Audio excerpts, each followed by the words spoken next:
Well, welcome everyone to Fuse Vedic Compatibility. Today is oh no, goodness. I'm a month behind. Today is May 12th. It's just been going so fast. Um, May 12th, 2025. And today we have a special event, which is the full moon. So today we will dive into how Vedic astrology is shaping relationships, compatibility, especially in the month of May. So as I mentioned today, full moon in last degrees of Libra, a sign of balance, peace. It's about negotiation. It's also about love. Libra symbol is the scale. So it's about balance. And also Libra's ruler is Venus. So it really, Venus is called Shukra in Vedic astrology. It's about the sweetness of life. It's about relationships, beautiful things, flowers, some flowers, luxury, the beauty business, relationship, love, and so on. This full moon is in the nakshatra via Vishakha, which is about creating goals. It's about victory, success, feeling accomplished. So this month you can work towards getting much accomplishments and victory in your goals. Also right now, Jupiter is in the sign, very last degrees of Taurus, soon to move into the sign of Gemini, which is going to be on May 14th. And it will be leaving the sign Taurus, as I mentioned. And also we have where Rahu, which is the north node, and Ketu, which is the south node, also leaving the sign, Rahu leaving the sign of Pisces and Ketu leaving the sign of Virgo, sorry, on May 18th. So big changes, and especially because the beginning of May, actually since March, uh, Venus has been in Pisces. It's gone forward and backwards. It was also joined by Saturn. It is with Neptune. It is with the North Node Rahu. I did mention Mercury, I think, and Saturn. So there's been a lot of having to deal with what serves you, what doesn't, what lessons did you learn, and especially because Saturn is Venus, is what doesn't serve you in love, looking back at, your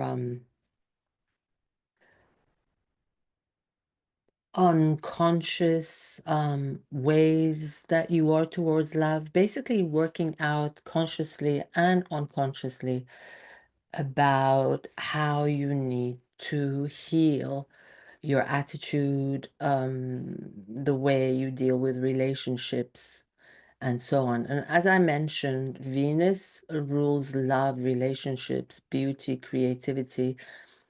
And so Venus is going to be in the sign of Pisces for the next few weeks. And that is its placement of exaltation. And since it's no longer with Mercury, Mercury having left Pisces, and Saturn has become more distant, it's still a little bit about now it's focusing on, okay, you've learned your lesson, and let's bring in healing, um, hope for healing of how one relates to, excuse me, relates to love. So with Venus and Saturn being so close together, it was about bringing attention on hidden fears and having to clear fear, um, and bringing you awareness of what you have to work on, what you have to heal. And as I mentioned, to look at how you relate, how you walk towards relationship, how you function in relationships. It's an opportunity for compassion at this time, for forgiveness, as I mentioned, renewal of love. And remember, everything in this world is about relationship, whether it's with family, whether it's with your children, co-workers, lovers, and so on. Everything is about relationship, and more importantly, your relationship with Source. And so since March, we have been doing a lot of learning, going through a lot of lessons about relationships. So,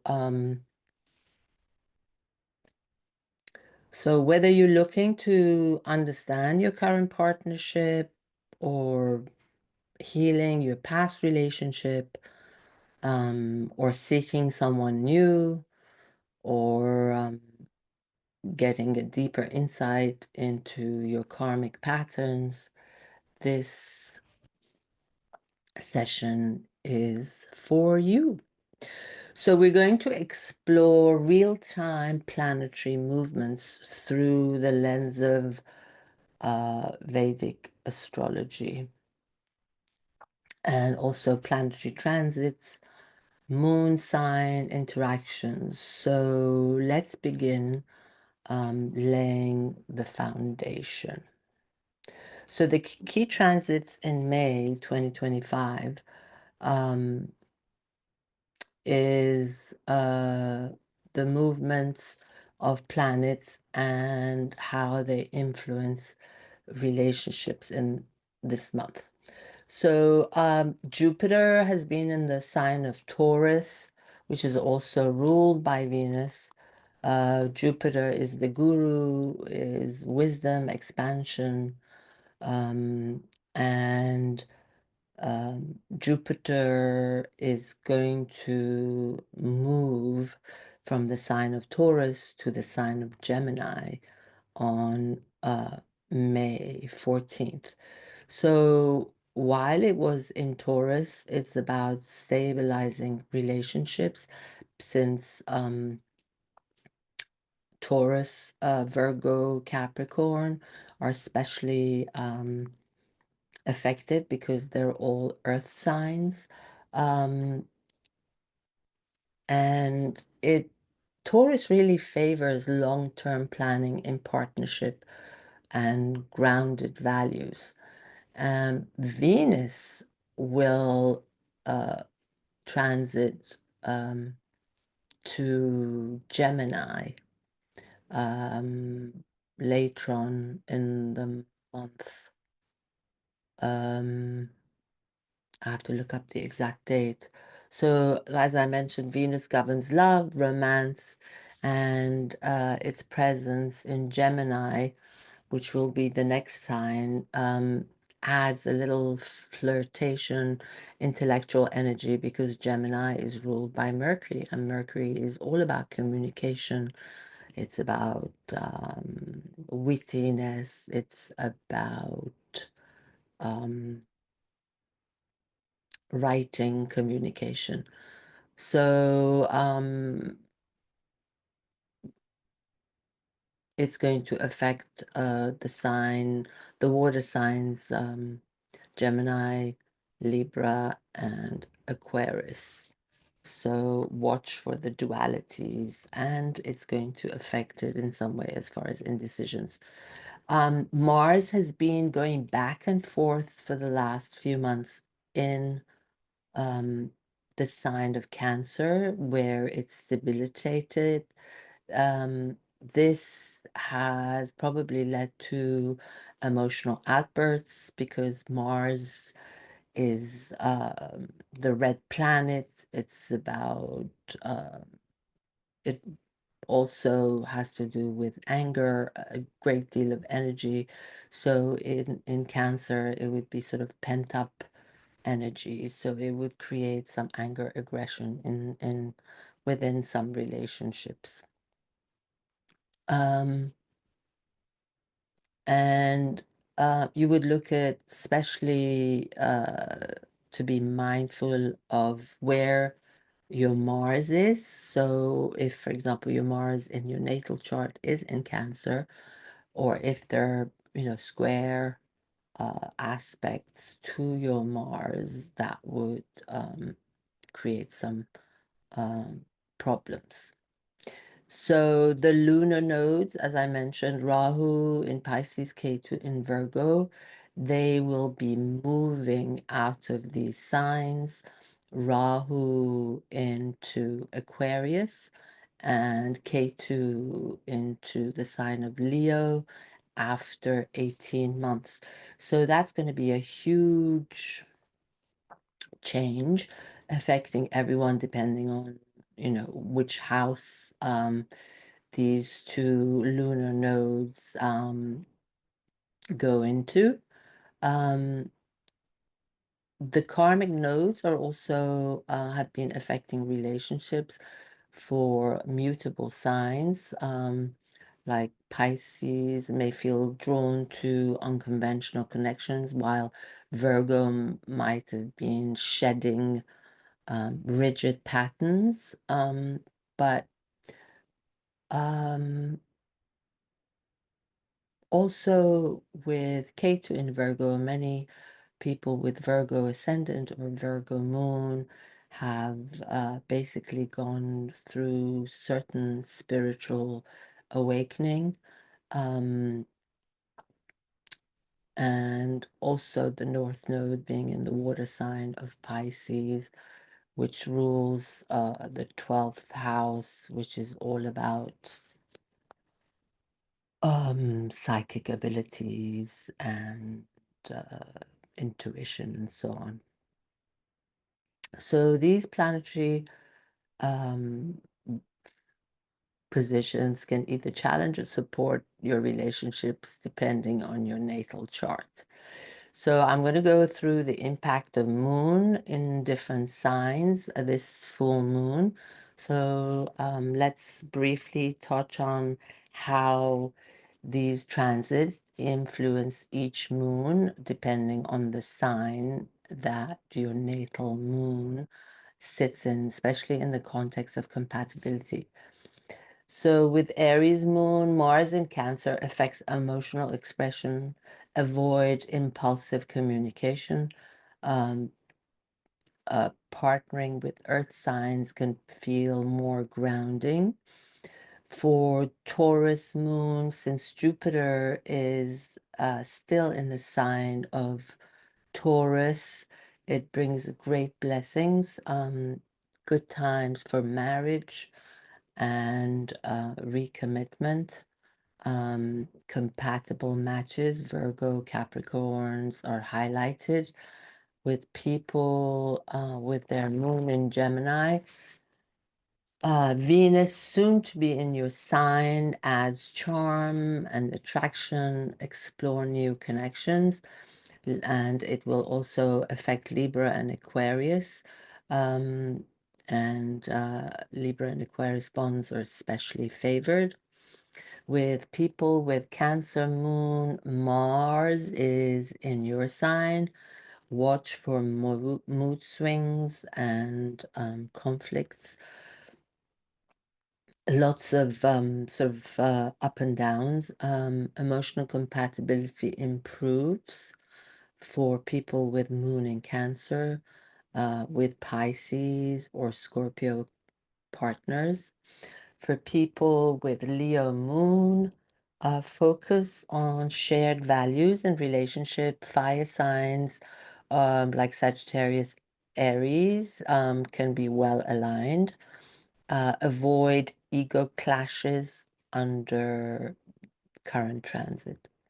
Moon in Virgo, so with K2 or South nodes presence in Virgo, this makes you very analytical, but also detached.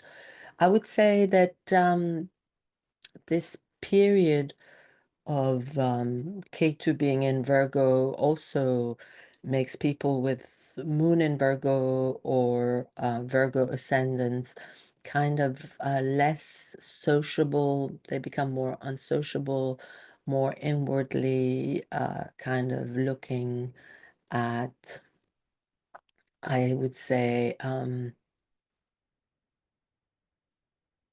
more connection to source, awakening, being more interested in spiritual matters, also possibly in maybe astrology, numerology, tarot readings, any esoteric um, lessons or endeavors. Also, since Virgo is a perfectionist, so having partners like Pisceans or Taurus, it will bring some balance to them. People with Libra moon, with a strong Venus energy, it brings beauty to your life. And Gemini Aquarius pairings are extra vibrant now. With people in Scorpio moon, so as we know, moon in Scorpio, number one, is debilitated. So it doesn't do well there. It becomes overly emotional. But moon in Scorpio can also render someone more psychic, more intuitive, but and also emotional depth increases. But with Mars in Cancer, it can stir up some conflicts. So look for empathy and presence in partners. A good match for Scorpio moon. So with Sagittarius moon, with Jupiter right now being in Taurus, it encourages practicality in love. Once it goes to Gemini, it's going to spice it up. They're going to be more humorous, more witty, more communicative. So while it's in Taurus, it's time to focus on loyalty and consistency. With people with Capricorn moon, since Capricorn is ruled by earth element, it supports harmony, long-term love. Virgo or Taurus connections are preferable, not preferable, but it's good connections and it deepens. With people with Aquarius moon, Venus and Jupiter are on your side. New beginnings are possible. Good time to revisit, rekindle relationships. And with people with Pisces moon, Rahu, the North Node, can bring great attraction to people who are not usually your type or foreign partners. Balance idealism with reality in relationship. So these insights can shift depending on your full birth chart. Of course, we only took moon in different signs. In Vedic astrology, two positions that are very, very important are your ascendant and your moon sign, much more than your sun sign. So, yes, do pay attention to where the placement of your ascendant is or the placement of your moon. And finally, thoughts and remedies. In order to wrap up here, a few general remedies that I would like to share with you that enhances harmony in relationship under these current energies. You can chant Venus mantras on Friday, which is ruled by Venus. Shum Shukraya Namaha. So it's Shum Shukraya Namaha, and preferably 108 times. That's one of the remedies. Also, another remedy is to offer white flowers to Lakshmi, which is the goddess of wealth, for love and blessing. You can wear rose quartz to open your heart center. I would say avoid arguments during Mars-Moon conjunction days. Check your local Panchang. Panchang is a website that you can go and check, to see the transits and placements of all different planets. Always, always, always focus on forgiveness and non-reactivity, especially if Mars or Rahu are influencing your chart, like I mentioned. Especially for people who have right now Rahu North Node in Pisces and they have debilitated cancer. Yes, be very mindful and careful. Remember that Vedic astrology is not about fatalism, it's a spiritual map. And we all have free will to transform our relationships through awareness, through compassion, through conscious actions, through healing. Thank you for joining me. May you have a blessed day. May your connections be blessed with harmony and truth. If you like to get in touch with me, you can go to firuze.com or email me to the email address of firuze@firuze.com.